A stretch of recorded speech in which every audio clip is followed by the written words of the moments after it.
Hello, hello, hello, and welcome to Coffee Time, the home of low caliber content.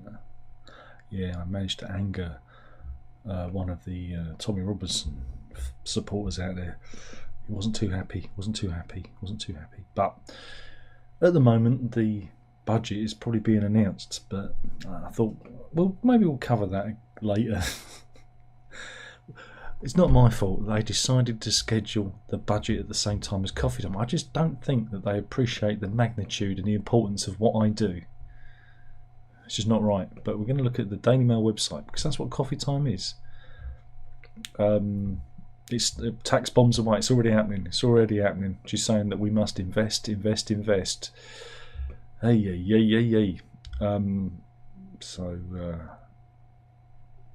Yeah, it's not good, is it? That's not good. Where was that story? Where's the story gone? Here we go.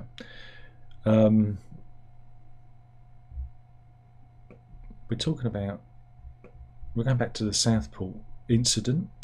Axel Rudekabana, who was born in Cardiff, has been accused of terror charges, making ricin and holding an Al-Qaeda manual.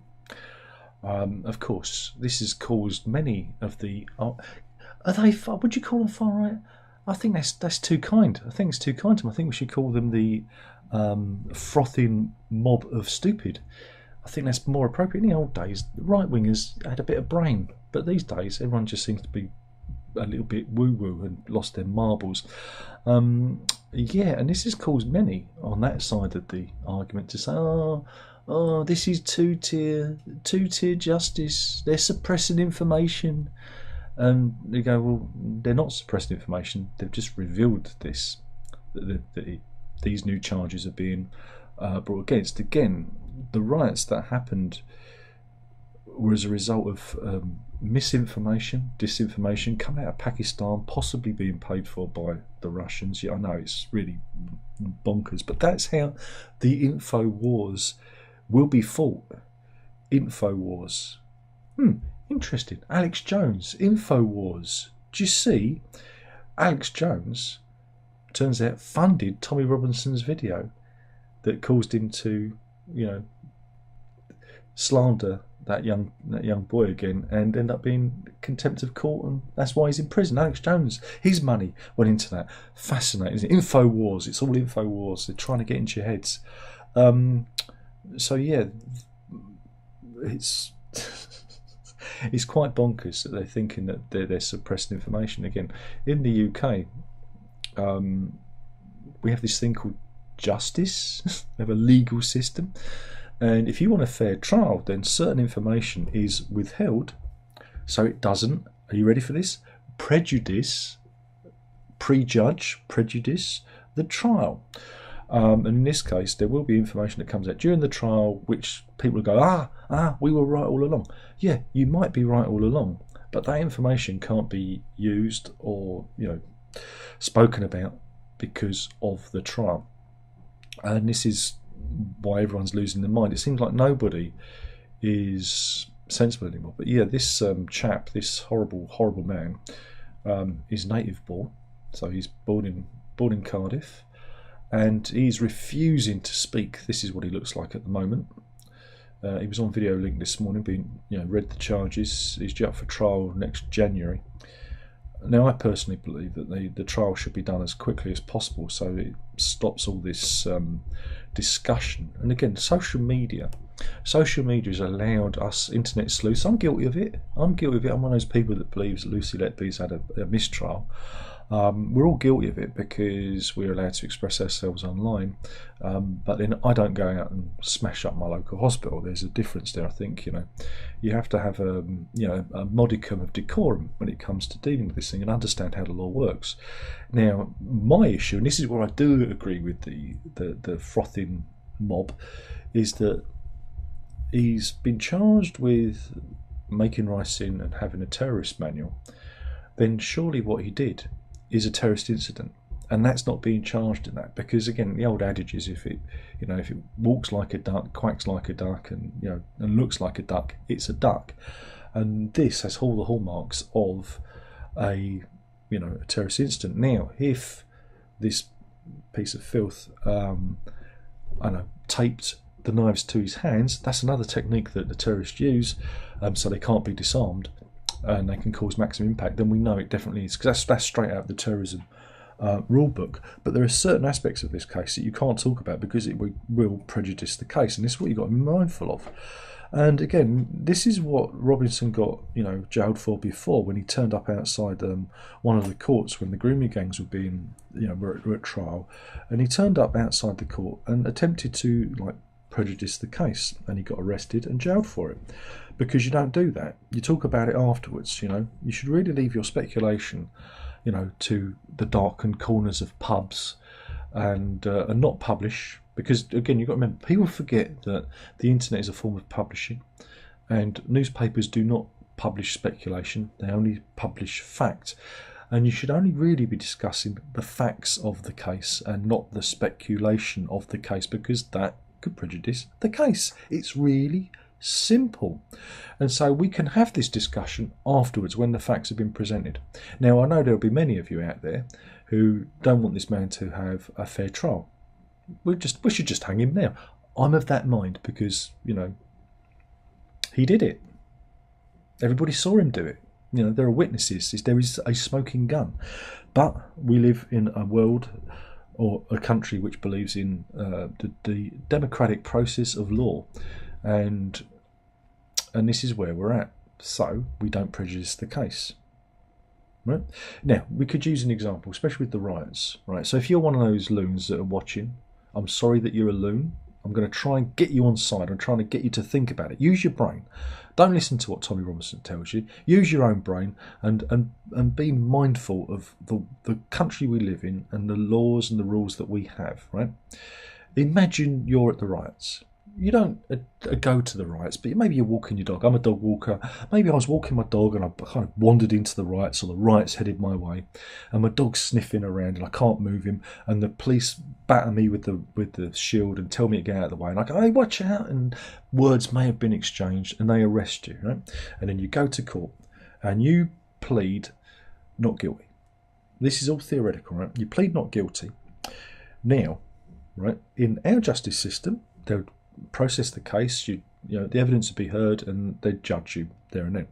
The way you want it to happen is that all information is in the domain, right? So imagine you turn up to court, you plead not guilty, and the prosecution gets up and says, Mr. Smith there, when he was in his early 20s, was convicted of, I don't know, a fight in a pub, or maybe a football hooliganism, some violent incident in your past, and they bring it up as grounds for the prosecution.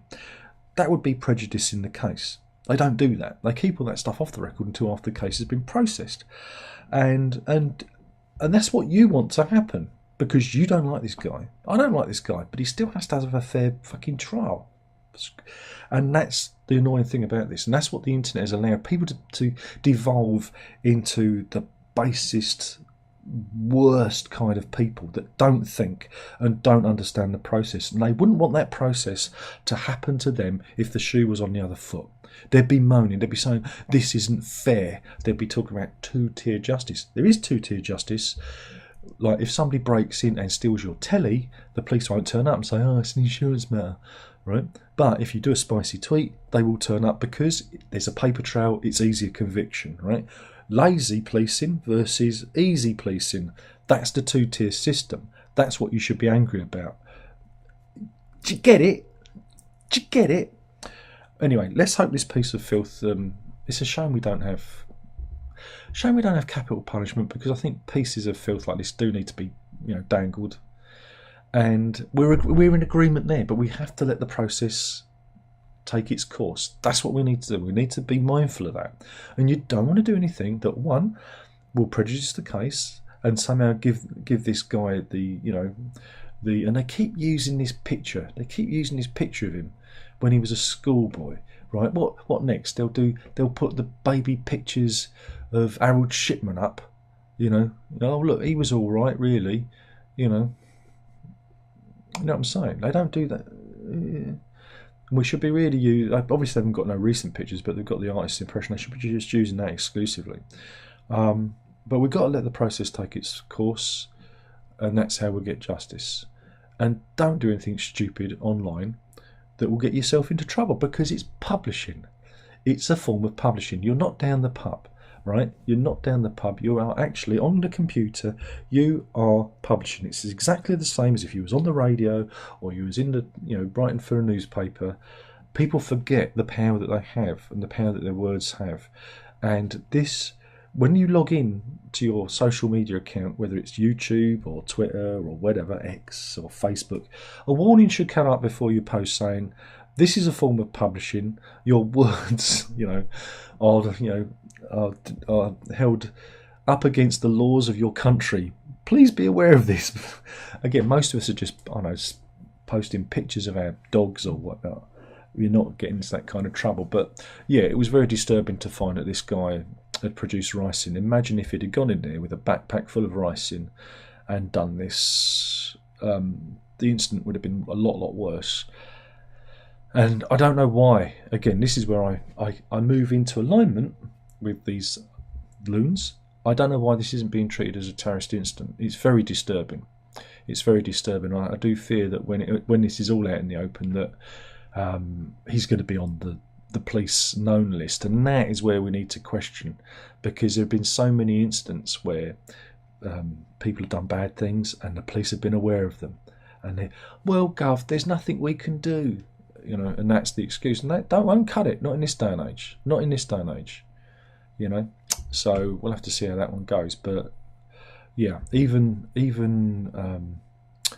Robert Jenrick, who's trying desperately to swing the Conservative leadership campaign his way, has been coming out and saying there's a cover-up. It's like he's forgotten how the law works, and that's really annoying. Certain facts will be hidden because it will prejudice the case. That's just the way it goes. You can't have all the details, not until after the case has run. I'm going to repeat myself until it goes in, okay? Because we have this thing called prejudice in the law, and you wouldn't want it to happen to you. All right, so just be mindful of that. And you can moan about it and rant about it after the case has been heard. Okay, keep your powder dry. Keep your powder dry. That's where you're failing here, you right wingers. You're not keeping your powder dry. You're not being smart. You're being emotional and reactionary. If you want to achieve your aims, be smart. Don't be stupid. Right? And that's where you fail. That's where you end up in prison, for a contempt charge or a slander charge or whatever, because you think you're right and you're not. Okay? So always be right. And then you can never be wrong. It's beautiful logic, that. It's just so self-contained. But we'll move on now, because it doesn't matter how many times I repeat myself. If any of those people are reading this or watching this or whatever, they'll just say, but Tommy said, yeah. And I haven't asked you for any money with that advice. No money. And again, you paid for Tommy Robinson's legal case. You remember he said, I need money for my legal case, and he pled guilty. Pocketed the money. Just fantastic. Meanwhile, we got more from the world of stupid, right? This is tech news. This is tech news. Google are in trouble, yeah, because a Russian court, right, has fined Google. Google, right. The tech giant is facing claims from 17 Russian TV channels, which because they've banned their accounts on YouTube, right, because of international sanctions, I guess, resulting from the Ukraine war. But anyway, a Russian court has fined Google $20 decillion. Right, that's 20 and a 0, 0, 0, 0, 0, 0, 0, 0, 0, 0, 0, 0, 0, 0, 0, 0, 0, 0, 0, 0, 0, 0, 0, 0, 0, 0. That's all the money in the world. Yeah. Do you think Google are going to pay? And this is how daft the world has got. Yeah, apparently that's a thing. And old Mr. Putin, old Vlad, our mate, said, I wanted 20 decillion. I do him like he's from Transylvania now. I can't get the Russian accent right. I want the 20 decillion dollars, he's saying. Why not? I think it works. It makes. Is anyone laughing? I can't hear them. But anyway, so we'll. Yeah, okay. Science. This is a good question. This is science news. Do you wake up at 3 a.m. every night? No, I don't. Dave Asprey, who's an author and longevity influencer, claimed that fluctuating blood sugar or glucose levels are to blame, and that's why you wake up at 3 a.m. of the night. He said the dip in these levels releases stress hormones called cortisol and adrenaline, and that's why you wake up. Here he is. Here he is there. Apparently he's been upgraded. Well, I don't tend to go to bed until 3 o'clock in the morning, and that's because well, here we go. This is the dangers of sleep deprivation. You'll be fine. It's when you start hearing things and seeing things. Yeah, I went for was it 3 days without sleep, and I started hallucinating. That's not good. It was the auditory hallucinations that were the worst. But the reason I don't sleep until 3 in the morning, I have trouble, is because a car crashed into my home at 3:17, I think it was, in the morning, and ever since then, I like to stay up just in case it happens again.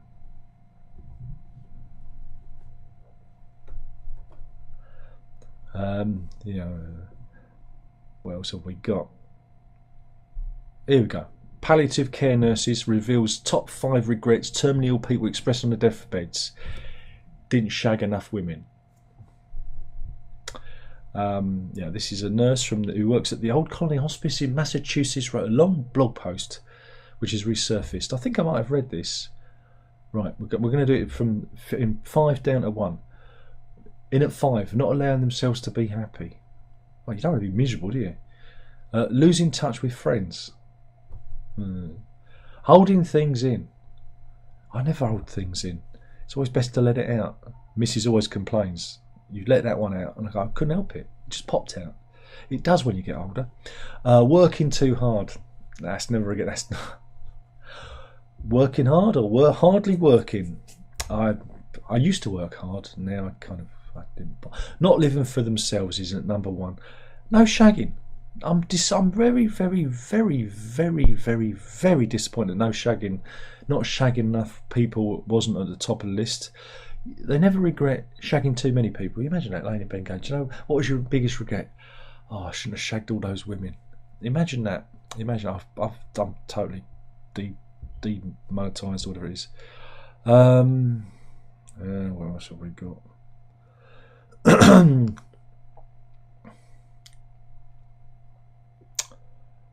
Can't do that one.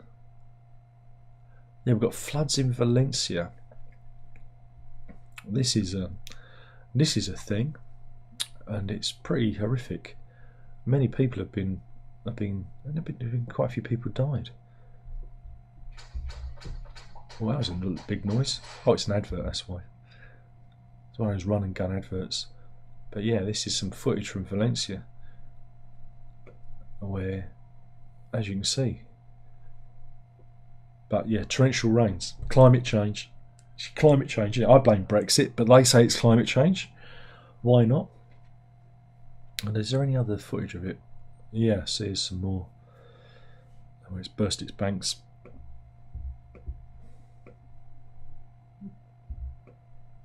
Whoops, what was that popped up? It's Facebook. What? And yeah, so it's looking pretty grim over in Valencia.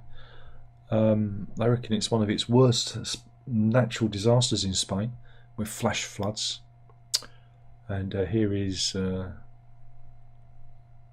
here's another picture. God, there's pop-ups everywhere, bloody things. And you can see the damage it's done here.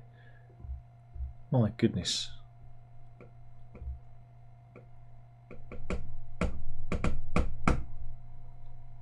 Just tapping away. But yeah, It's climate change, I reckon, and yeah, many people have been affected. I'm sure some people were washed away. I read somewhere that there were fatalities, but there's no link to it here.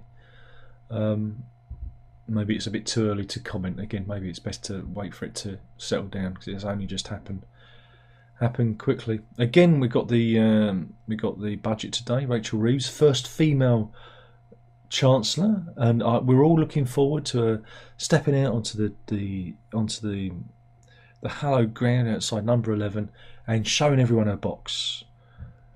Some say it's going to be a big red box. Oh, that's not good. But yeah, we're going to see Rachel Reeves' box today. We're talking about the suitcase. I'm trying to make a rude joke. I don't care. It's just a joke. But yeah, it's going to be.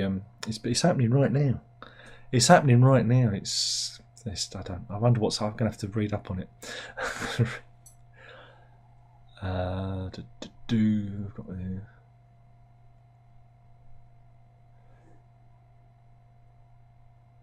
Oh, here we go. This is a great story.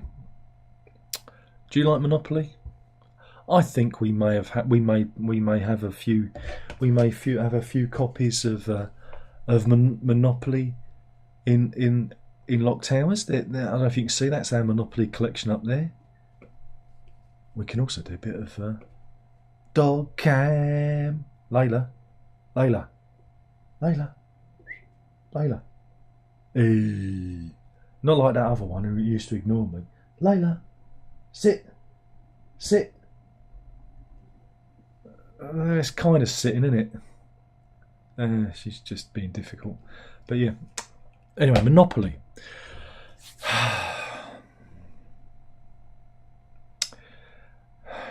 Everyone loves Monopoly. Look, it's a totally unrealistic image of a family playing Monopoly. The dad hasn't upended the board and filed for divorce. That can't be right. But yeah, they want to use Monopoly, right, to fight racism. Okay, this document it's been written to raise anti-racist children, and it was co-authored by a BBC education consultant. It's like, okay. And one of the things they want you to do is when playing Monopoly, right, white players should be given a head start,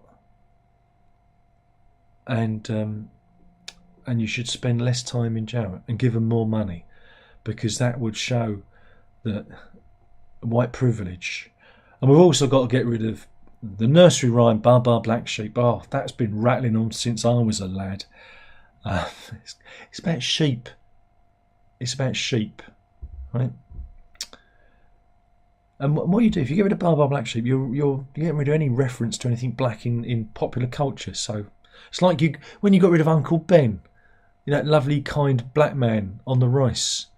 Yeah, and in the UK, I thought Uncle Ben owned the company, because we have no reference to slavery in the UK, because we freed the slaves. Remember, and our navy went around freeing the slaves, because that's what we did, because we're really good guys. We're the best guys. So that's what they want. They want to upset everyone by ruining Monopoly for everyone. Well done. That's not how you do it, because all you're going to do is make people, or children it's aimed at, you're going to make children resent each other. If you sow division, you can carry on this grift forever and make money out of it. You'll get grants. You get more grants because there's more division. We should be bringing people together, not putting a wedge between them. This is not how you do it. This ain't how you do it. It's a report called "Facilitating Change, Amplifying Other Voices," and it's advice for parenting children aged 9 to 12. Absolutely shocking. It was written in 2020 for Barbie Makers Mattel by Emma Warrollo, a brand consultant, and Laura Henry Allen, who wrote the JoJo and Gran Gran book series adapted by CBeebies. But yeah, it's since been removed from the website of Mattel, but it's still offered as parenting resource by Leicestershire County Council. Sow division And the grift will continue. Everyone's a grift. Everyone's a grifter. Left or right, everyone's a grifter. Grift, grift, grift, grift, grift, grift.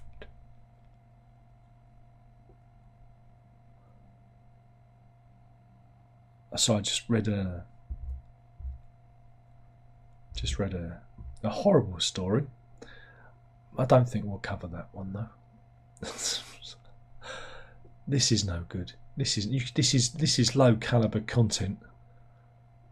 Low caliber content. Meanwhile, 2 women were hauled off of a British Airways flight. Or what did they do? What did they do?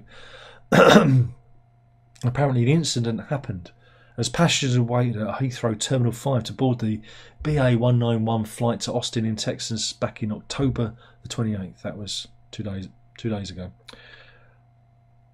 Apparently, one of the women was wearing, or what was she wearing? I wonder what she was wearing. She was wearing. They didn't have a picture of it on the picture, so we're going to do it. She's wearing a Make America Great hat. Yeah, she was wearing a MAGA hat. And someone was offended by it. And so she was asked to remove it. And a brawl ensued. Apparently when the Trump supporter refused, punches were thrown.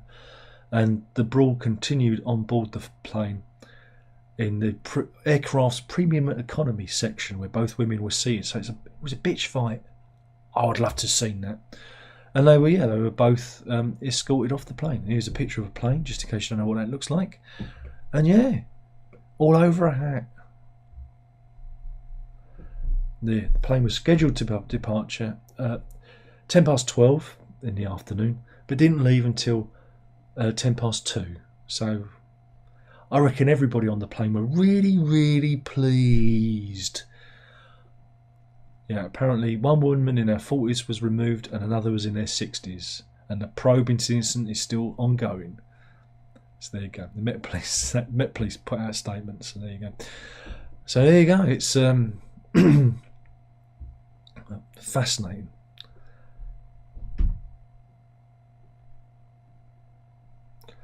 Fascinating. What else have we got? Can't do that one.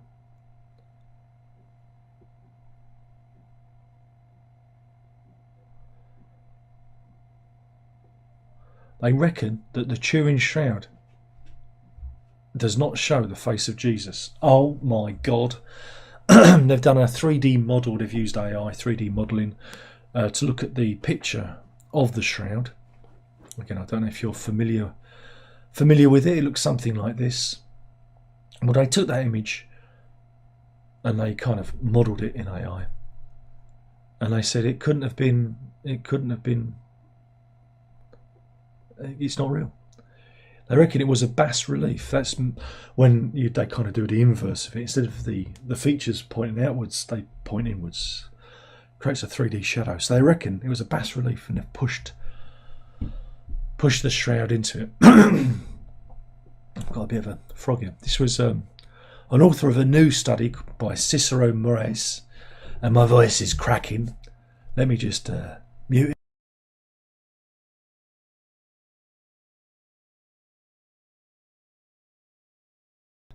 Getting a bit dry. I should have the coffee with me. But yeah, they reckon that the Shroud of Turin, it couldn't have been from Jesus. And it's the documented history of the shroud only began in the mid-14th century. And they've got some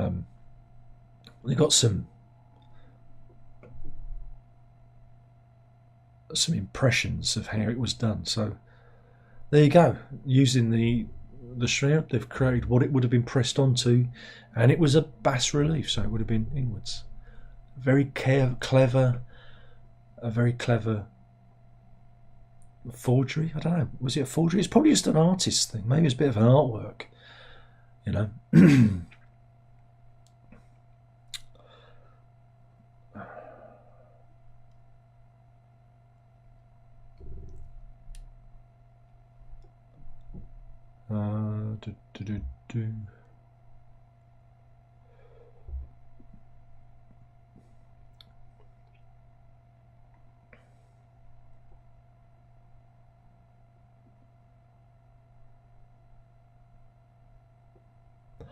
Okay, we'll do this one.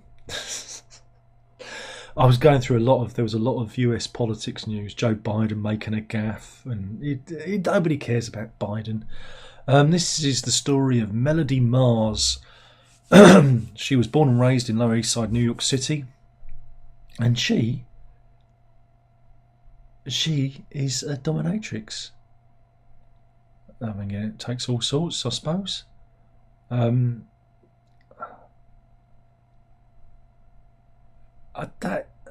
That's not what a dominatrix does, is it? I guess that's probably on her OnlyFans. The 23-year-old also does medical fetishes and piercing play. But here she is in a blow-up tub of, I don't know, sprinkles. But yeah, she's a dominatrix in her real life, right? And you can imagine she's worried there may have been a bit of stigma coming with the job.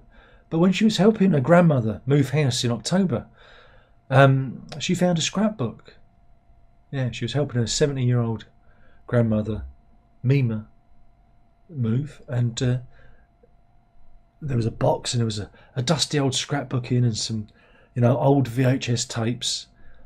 And when she looked, it turns out that her grandmother was a dominatrix in the 1980s. There we go. Yeah. So yeah, the 23-year-old is a social media executive, but she makes money on the side as a dominatrix, and here she is with her dominatrix granny. There we go. So it runs in the family, and it marvellous, and it marvellous. Doesn't it make you proud? Doesn't it make you proud? Doesn't it make you proud? There you go. So that's the story. I mean, there's no links to her OnlyFans, but she says my gran is pretty much my twin with the same attitude, the same demeanour. And she also said my gran, she loves younger men too. So there you go. It's a lovely heartwarming story there. A lovely heartwarming story. Whatever you floats your boat, I suppose. Whatever tickles your pickle. Oh, this is a good one. Halloween is fast approaching, and I'm not sure if this is going to get me deregulated. But Andrew Pagonis, he went to a Halloween party, and he decided, a 29-year-old decided to go as a character from The Sims, and I don't know if you've ever played that game, but they have a little kind of icon above their heads. But he went as a nude Sims character. Look, and he's done the pixelated area. Isn't that clever? I guess that's back and front too. So there you go. It's a bit chilly, that one though. Brr. Bit chilly. Bit chilly. Brr. Meanwhile, Gloucestershire police have released footage of a man who they caught, an HGV driver. And again, I'm waiting for the advert. Go away. It's fine. We can skip it. So that they was going up the M5, and they saw this driver driving along, and again, you can't edit it too well, but because you kind of fuzzed him out. But they followed him. Yes, this is great. This is good. This is the good stuff. But they followed him because he was doing something naughty, right?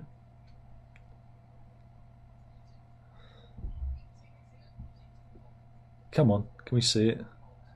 Come on. Here we go.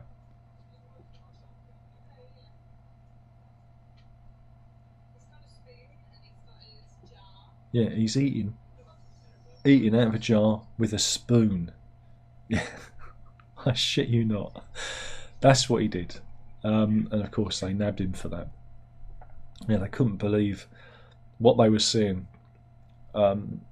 This was part of an operation the Gloucestershire police performed, and he was one of 20 motorists stopped in 4 days, part of a road safety operation. It's called Operation Tramline, and they saw an HGV moving along the motorway, between junctions 8 and 14 of the M5, and yeah, he was eating with a spoon contents out of a jar, and yeah, it's a shame that the pictures aren't a bit better, but yeah.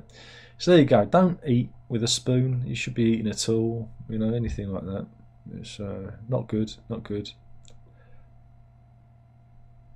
What else have we got? Meanwhile, experts have discovered how much cannabis it takes to damage your brain. This is research from the University of Oxford. Mind you, if you're watching this smoking cannabis, you can't understand a word I'm saying anyway. Yeah, so University of Oxford research in a journal study published in the BMJ Mental Health took data from 16,000 Brits. And out of that, they were asked if they, just about their cannabis intake. 3,500 people said yes, and were categorised as lifetime cannabis users for the purpose of the study. And they broke it down to how much they used it. And what it revealed is it doesn't take much to affect your brain, how your brain works, yeah. Researchers found that cannabis reduces how well the part of your brain that deals with communication works. It reduces it. And they have a weaker resting state of neuroconnectivity in parts of the brain thought to be active during mind wandering or daydreaming. And these areas in the brain also densely packed with cannabinoid receptor cells that reacts to the presence of the drug. So, and neither the duration of cannabis abstinence nor the frequency of cannabis use were strongly associated with any of the observed findings. So it means that the drug, if it's used even once, was enough to alter the way the brain works. Yeah, so there we go. And so you've got to be careful out there. You've got to be careful out there. And yeah, here's a picture of a brain all lit up. So it can affect you, even on the first smoke. The way the cannabinoid, I mangled that up, receptors work in your brain. Well, there you go. Don't take drugs, kids.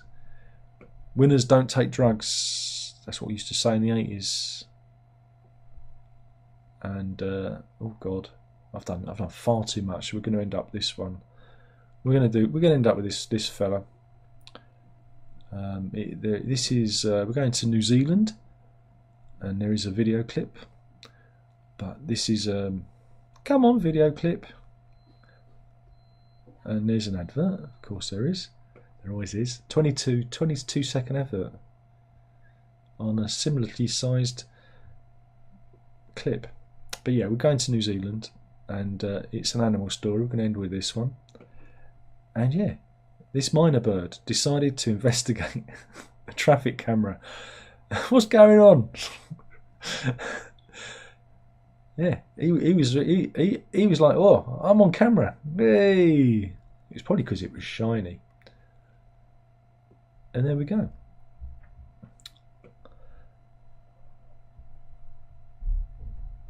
Yeah, that was at the Northern Gateway Toll Road between Silverdale and Puhoi on October 21st, and the minor bird decided to check out the camera. New Zealand Transport Agency worker Waka Katai said, the minor bird is a pest in New Zealand. Never. It's aggressive towards native birds, destroying their nests, eating native fruit and taking over other birds' territory. So this definitely wasn't a welcome cameo. Oh, come on. I thought it was cute. We monitor motorways 24 hours a day, 7 days a week, though minor bird annoyance like this can make the roads a bit tricky to see. Thankfully, the bird didn't stick around for long. And our bird's eye view, see what they did there, was soon restored.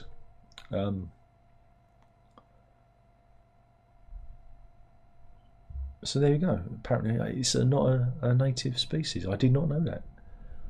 I thought the minor bird... So where does it come from?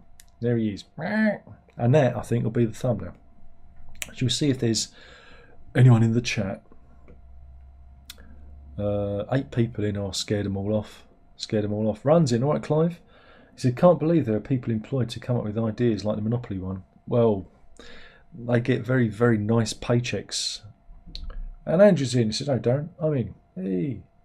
And he says, "She's not my type." Dog cam. We did do dog cam. I think I'll do some more because she's actually having a kip. She's in a basket. There we go. What's going on? Oh, she wants privacy. Oh, there we go. She got a little bit of dog cam there. So that was the news. Hopefully you enjoyed it. I'm going to see what damage the budget has done. I might even do a follow-up. I might even do a video about it later on once I've processed it. But how dare they? How dare they announce the budget whilst coffee time was running? Do they care? Do they care about what I do? Obviously not. Anyway, thank you once again. That was the news. Killing the channel, one video at a time. You know you've got to drink it up. Ta-ta.